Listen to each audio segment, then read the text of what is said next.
happy you are able to make it. This kind of class is so dear to me.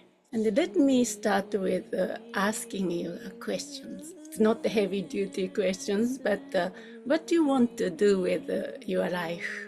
You thought about that when you were kids, when you were perhaps teenagers, or even before that, or maybe never thought about it. But when we were small, like I want to be like somebody, or I want to do this, I want to be a pilot, or right now here, 2025, we have lots of options. We are not living back all days. Very few options to become somebody, like a 16th century, 15th century, even. We have so many. If we want to become rich, we can do that. In a sense, we can devote our life to earn money. If we want to have kids, raise a family, and whatever. What do you want to do? What's your aspiration? Let me rephrase it. What's your priority? How many years left? Humans' life, I don't know. What's the lifespan? General? Depends on the country, I guess. It said in Japan, Japanese female live longer. I don't know, is that true? Of course, the quality of life is important, right? But my mom lived up to 98. What kind of qualities of life you want to have? Anyway, there was a man, a guy, who devoted his entire life for the quest for ultimate truth. The Buddha, begin with the Buddha. Our hero, Shakyamuni Buddha, left the palace and tried to figure it out. It is figure the freedom, how to get the freedom, liberation from suffering. And he went to get to the bottom of it, all the way. Then he showed us, or he demonstrated, while he's saying, I can show you, but I cannot make you have the same realization I had. So he was our first teacher, if we are on this journey. Then there was another guy who tread a very similar path as Shakyamuni Buddha. He was a wandering yogi. He wanted to figure it out, this ultimate truth. And also he struggled. Since I was small, one of my favorite things, I had a few favorite things to do, but one of my favorite thing was to read the biography of the, you can say, great beings, not necessarily Buddhist teachers, Buddhist masters, but those great heroes and heroines who appeared on this planet have been a source of my inspiration. They all try to get the bottom of it. They dedicated their lives to the quest of something so meaningful. In Lamrim teaching, there's a word or the phrase to extract the essence of precious human lives. So those beings did that. The scientists tried to figure out this ultimate medicine to cure the whatever, like polio, those kind of severe illness. Those are the heroes and the heroines. Anyway, back to this guy. He wandering. He never settled in one place for a long time, like a Buddha. But he always tried to think. He was a contemplative, he was a meditator, and he was also a philosopher. And he was the visionary or the mystic, you can say. And he spent lots of time in retreat. He retreated and also he composed. He expressed his realization onto writing. He left 5 and also 8 major texts because he spent the entire life for this pursuit or quest for the ultimate truth. I guess he has a lot of time and he will never get distracted by any mundane day-to-day stuff which we get distracted by usually. Anyway, so his life is the human life human biography and also secret biography. Recently, Thupten Jinpa, one of the scholars, produced a beautiful book on Tsongkhapa. So I'm talking about him, Tsongkhapa, my hero. That book reveals his human side as well, and also his life. Usually we stereotyped Geluk, head of the founder of the Geluk school, Lama Tsongkhapa. But this book demonstrates the human side and the mystic side and the wandering yogi side of Lama Tsongkhapa. And also his struggle, which really inspired me. He was not like a prodigy to begin with. Of course, he has an input. He was exceptionally sharp since he was small, but at the same time, he was trying to, or he struggled for how to square out this ultimate reality, which is emptiness, and this shared empirical experience, you can say the relative world, how we can reconcile. In previous Dakini clinic, somebody also asked, if everything is empty and everything is impermanent, then how the karmic cause and effect works, or the relative world. So he was also trying to figure out more like emotional, how to scale out his emotional, this apparent reality and ultimate truth. That's one of the things I was so inspired. Oh, he's also struggling here. But he didn't use his own mystic experience with Manjushri. Manjushri was, you can say, semi-human figure. And he communicated with Manjushri. He was his teacher, one of the main teachers. But he used this deep thinking, deeper understanding, try to understand the reality with, you can say, the language, reasoning, rational thinking, try to bring that to the, as far as you can use that language or the reasons, especially using the Indian sources, original source, not somebody else's interpretations. He was not happy with that. He went back to the original source and tried to prove it or back up, and then came up. Then, of course, ultimate truth, drop all this language and everything. Ineffable, right? Ultimate truth is, he know that. But more like a relative level, in our level, in a sense, like we use language, we use rational thinking, we use reasoning, right? That's the conventional world we live. So we don't jump into the ultimate truth. Everything is empty, ineffable, so we don't need the language. Not like that. So he was really trying to reconcile or figure out how they both relate. You can say the radical emotional adjustment to this view, the ultimate view. The radical reframing the perception of the world, you can say. Anyway, the reason I'm trying to say this, to begin with this, I would like to reframe, in a sense, reframe the Lamrim teaching itself, try to bring that to our own personal life, and to really ask those questions I raised in the e-learning. Myself, as I said, this genre of the Lamrim is so dear to me since I was a teenager.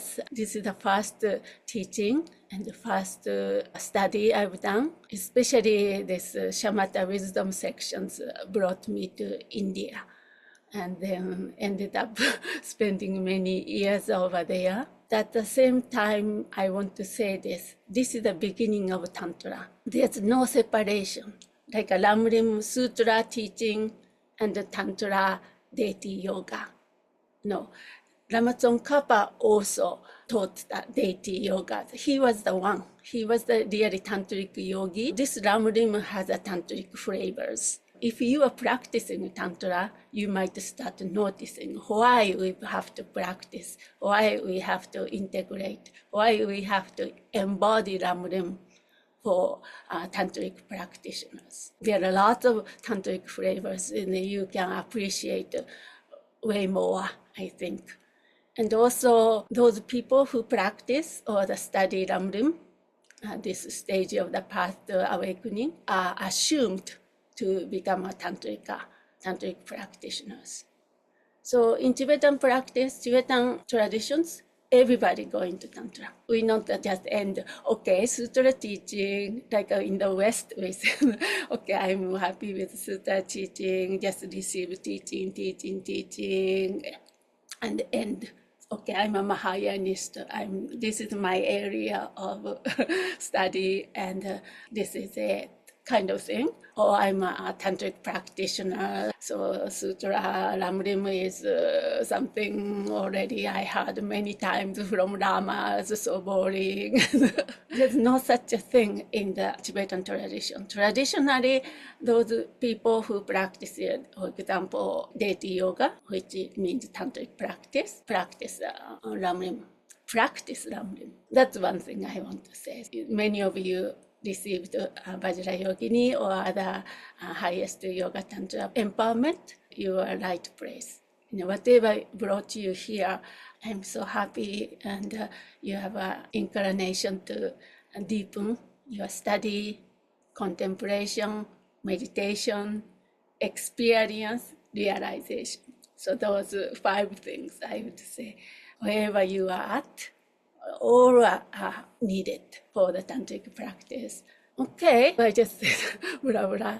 So I was talking about his life story, then where this text placed in terms of his composition. I said he composed many texts related to Lamrim, as well as Madhyamika on the tantric practice and so forth. It's a kind of a big subject if I start talking about Tsongkhapa's contribution, but I just try to stick to this text. Concise treatise on the stages of the path to enlightenment. So this has a unique flavors, you may notice. It's a poetry, it's a poem, and a beautiful one. I love poetry, especially a guy like him, composed based on his realizations. He has other one too, a beautiful one, praise to the dependent origination. Sometimes I would like to share with you that as well. But anyway, this content is Lamrim. But also this has emotional flavors, you can see. So this is already tantric. These emotions and the celebration of emotion and feeling and poetry, all are very tantric flavors.